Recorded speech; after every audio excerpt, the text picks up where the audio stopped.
What if I told you that the single most effective thing you could do today to prevent a fall, more effective than any balance gadget, any grip sock, any bathroom handrail, is not something you buy, not something you install, and not a new exercise routine? The answer is simpler than that. It is a change in how you walk. One small, specific adjustment to a movement you have been doing your entire life, and almost certainly doing wrong for the last several years without knowing it. After 26 years of working with adults, over 70 as a physical therapist, I have seen this pattern more times than I can count. A person comes into my clinic after a fall. They feel confused. They feel embarrassed. They say, "I was just walking across the kitchen. I wasn't doing anything unusual." And they are right. They weren't doing anything unusual. That is exactly the problem. Because the way they walk every single day has quietly become dangerous, and nobody ever told them. Today, I am going to change that for you. I am going to show you what is most likely happening in your walk right now, why it is putting you at serious risk, and the one simple change that can begin protecting you immediately, starting with your very next step. No equipment, no gym, just one adjustment that could genuinely save your life. Before we dive in, if you haven't subscribed yet, I recommend you hit that button and turn on the bell, so you never miss another health tip made just for you. If you enjoy this video, type 1 in the comments. If not, type 0 to let me know how I can make better content for you. The problem, shufflegate. Let me describe something to you, and I want you to think honestly about whether this sounds familiar. Imagine someone walking down a hallway. Their steps are short, much shorter than they used to be. Their feet barely leave the ground with each step, sliding forward in a low, shuffling motion rather than lifting cleanly off the ground floor. Their upper body is leaning slightly forward, their gaze is tilted down toward the ground, and their arms are barely swinging at their sides. They are moving carefully, deliberately, because somewhere in the back of their mind, they are aware that the floor feels less trustworthy than it used to. This is called a shuffle gait, and it is one of the most walking patterns I see in adults over 70.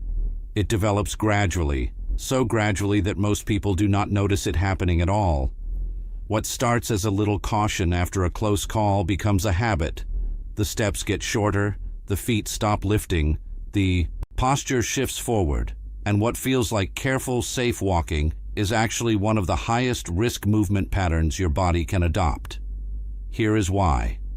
When your feet shuffle close to the ground, any irregularity on that surface, a rug edge, a slight rise in the flooring, a crack in the sidewalk, becomes an instant trip hazard.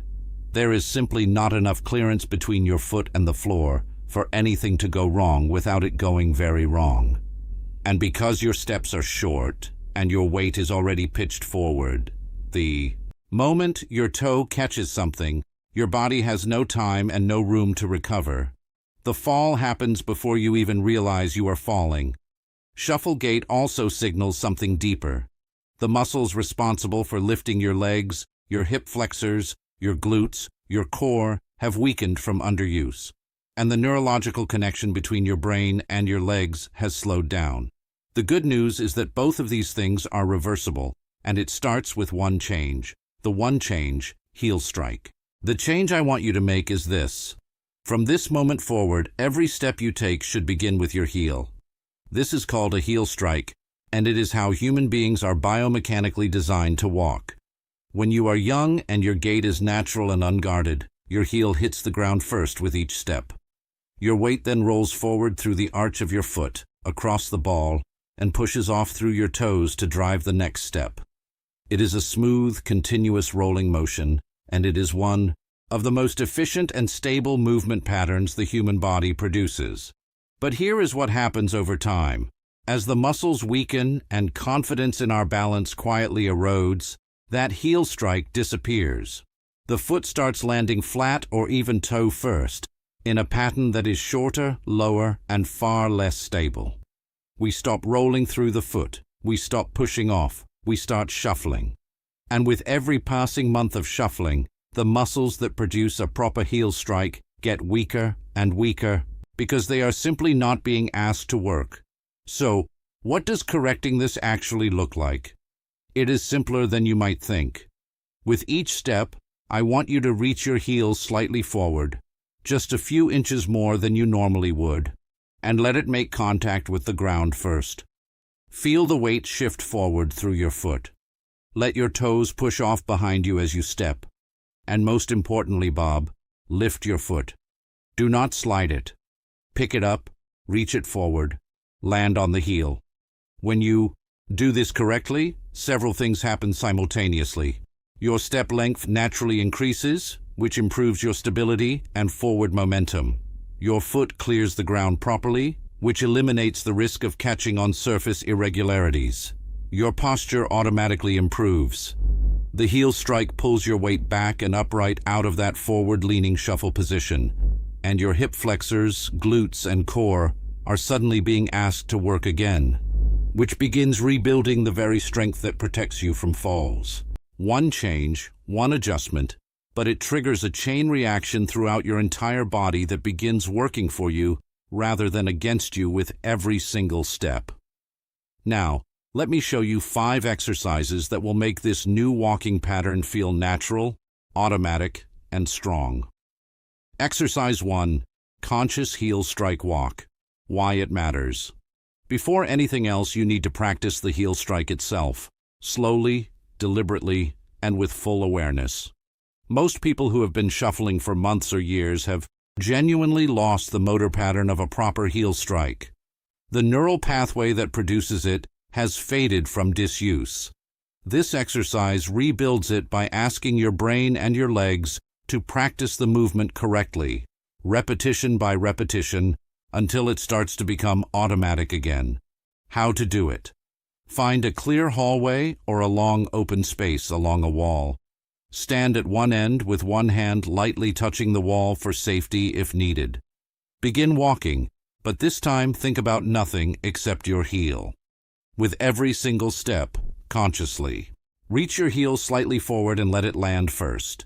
Feel the contact. Feel your weight roll through the foot. Feel your toes push off. Take 10 steps forward this way.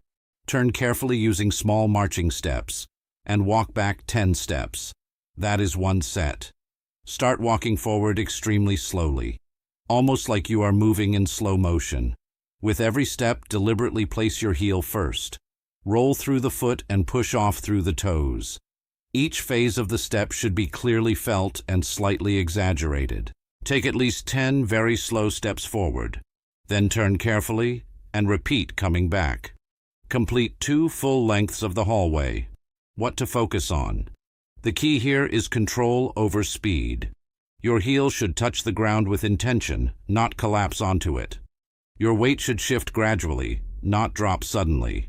Avoid rushing the transition between steps. If you feel yourself speeding up automatically, pause briefly and reset your posture before continuing. This exercise is not about distance or fitness. It is about re-educating your nervous system so that walking becomes a controlled sequence again, rather than an automatic shuffle. Progress tip. Once this feels stable on a flat hallway, try doing the same slow motion walk while lightly turning your head left and right as you walk. This adds a balance challenge and trains your body to maintain stability even when attention is divided, which is much closer to real-life walking conditions. Exercise 5. Obstacle step over drill. Why it matters. One of the biggest dangers in shuffle gait is the inability to clear small obstacles, curb edges, uneven tiles, cables, or rugs. This exercise directly retrains foot clearance and coordination. How to do it. Place a low object on the floor, such as a rolled towel or a small cushion. Stand in front of it and practice stepping over it slowly, 1 foot at a time, making sure your heel leads the step and your foot fully clears the object before landing. Alternate legs for 10 to 15 repetitions.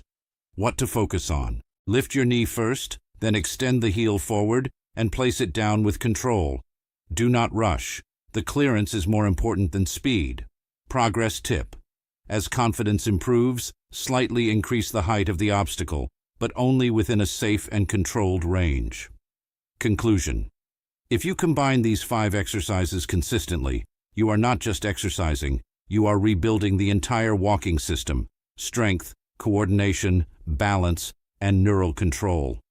The goal is for heel strike walking to become automatic again, so you no longer have to think about it consciously. And that is the real shift, because once your walking becomes stable again, everything else, confidence, independence, and fall prevention, starts to follow naturally. Begin walking at the slowest pace you can physically manage, so slow that each step takes a full 3 to 4 seconds to complete. Lift your foot, pause briefly in the air, reach the heel forward, lower to the floor, feel the weight shift, push off with the toes, and begin the next step. Walk the full length of the hallway in this slow motion style. Turn carefully and return. That is 1 set. Complete 2 sets. What to focus on? This will feel strange. Slow motion walking is genuinely difficult because it removes all the shortcuts that habitual movement relies on. Every wobble you feel is your balance system being trained. Every correction your ankle makes is your nervous system rebuilding its responsiveness. Embrace the difficulty. It is the whole point. Progress tip: try closing your eyes for 2 or 3 slow motion steps once you feel steady, near the wall. This dramatically increases the proprioceptive challenge and accelerates the neurological adaptation you are building. Exercise 5. Obstacle step over. Why it matters. The controlled environment of a hallway is a starting point, but real life is full of obstacles. Rugs, door thresholds, pet toys, electrical cords, garden hoses. Every one of these is a potential trip hazard for someone with shuffle gait and low foot clearance. This exercise trains your brain and your legs to detect an obstacle, lift the foot high enough to clear it, and land safely on the other side, which is the exact sequence your body needs to execute in a fraction of a second when real life presents the same challenge. How to do it. Place a pool noodle, a rolled-up towel, or a similarly soft, lightweight object on the floor of your hallway. It should be about 4 to 6 inches high. Stand a few feet back from the obstacle with a wall or chair within reach for support. Walk toward the obstacle at a normal, controlled pace. When you reach it, lift your right foot, deliberately, high enough to clear the obstacle with room to spare, and step over. Then lift your left foot and clear the obstacle completely. Continue walking a few steps beyond it, turn carefully, and return stepping over the obstacle again. Complete 5 passes in each direction, 10 total step-overs. What to focus on. Do not rush as you approach the obstacle. Slow down slightly as you get close. Pick your foot up early, well before you reach the object, and make a conscious, confident step. The goal is to train your brain to recognize an obstacle, respond in advance, and execute the clearance with control rather than panic. Progress tip. Once this feels easy, try varying the height of the obstacle. Slightly higher 1 week, a different texture the next. You can also practice stepping over it while carrying something light in one hand, which is a more accurate simulation of the way real-life trips tend to happen. Important safety warning. Before you begin practicing any of these exercises, I need you to take this seriously because your safety is everything. If you have recently had a hip or knee replacement, or being treated for plantar fasciitis, or any heel condition, or have been told by your doctor to avoid weight-bearing exercise, please speak with your physician or physical therapist before attempting these movements. Some exercises may need to be modified for your specific situation. Always practice near a wall, countertop, or sturdy chair. Never rush these exercises. Wear non-slip footwear or go barefoot on a safe surface. And if at any point you feel sharp pain, dizziness, or anything that does not feel right, stop immediately. There is no movement here worth risking your safety over. Progress at your own pace and trust your body to tell you when it is ready for more. Closing. Over the last several minutes, you have seen how numbness and tingling in the legs and feet after 70 is not something you have to accept as permanent. It begins with waking up the smallest muscles, the ones in your toes, your arches, and your ankles. Then it moves upward through the ankle joint, the calf, and the full lower leg, rebuilding the circulation pathways that keep your nerves nourished and alive. Each exercise in this routine builds on the one before it, exactly as the body prefers to heal. The seated toe and ankle wake-up sends the first signal. The ball massage drives blood into the smallest vessels. The heel-to-toe weight rock reconnects your nervous system to the ground beneath your feet. The towel toe curl rebuilds the intrinsic strength that most people lose, silently over years. And the controlled heel raise brings everything together into one movement your body can rely on every single day. When these exercises are practiced consistently, not perfectly, but consistently, the changes are real and they are lasting. The nighttime tingling that wakes you up begins to ease. The morning numbness that makes those first steps feel uncertain resolves more quickly. The heavy, disconnected feeling in your feet gives way to something that feels more like solid ground again.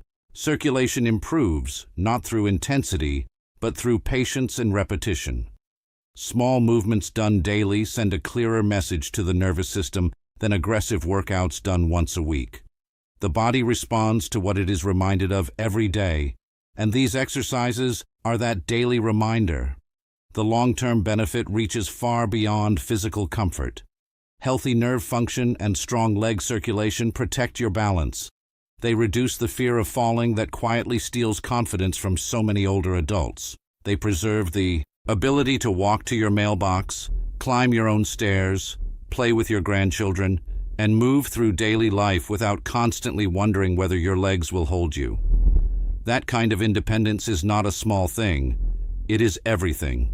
Aging does not mean surrendering control over how your body feels. It means learning which movements your body truly needs at this stage of life, and choosing them every day with care and intention. These exercises are that choice, simple, safe, and powerful in ways that add up over weeks and months. Now, I would love to hear from you. Is your numbness worse at night, during the day, or after long periods of sitting? Leave a comment with your age and where you are watching from. Your experience might be exactly what another viewer needs to hear today. If you enjoyed this video, please leave a comment with 1. If not, feel free to comment with 0. Your feedback means a lot to us. Don't forget to like, share, and subscribe to our YouTube channel for more content like this. Thank you for watching, and here's to living life on your own terms.